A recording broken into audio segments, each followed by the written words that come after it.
que fala da vida, sejam bem-vindos para mais um vídeo, pessoal. É o seguinte, hoje eu estou com minha coleção de slime. Peraí, deixa eu pegar aqui. Essa é a minha coleção de slime. Ela não ficou tão boa, mas ela virou um slime.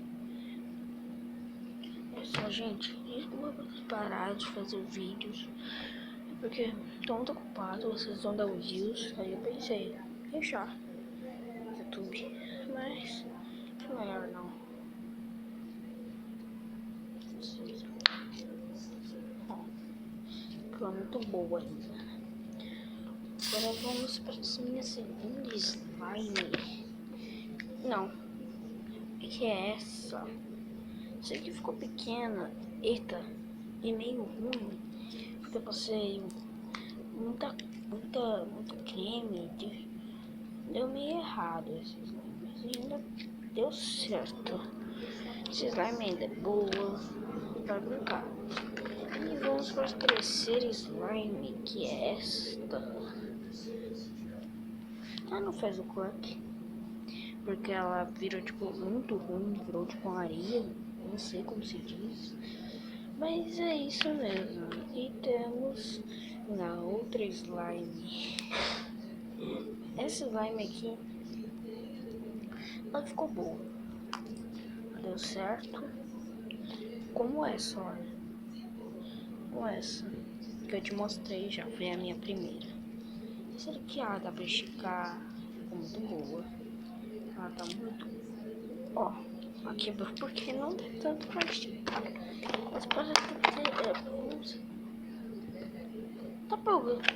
Olha só isso. É só isso, gente. Tô fazendo bolha sozinha.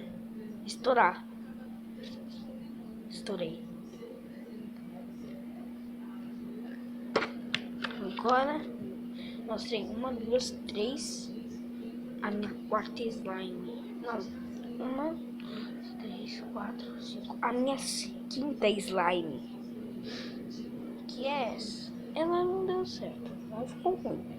É uma areia cinética, parece, mas é uma slime cinética, parece.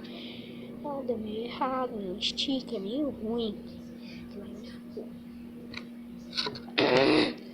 Por isso que agora vamos para minha última slime, que é essa, que deu mais ou menos. Deu mais ou menos. Tem um cheiro muito ruim, desagradável.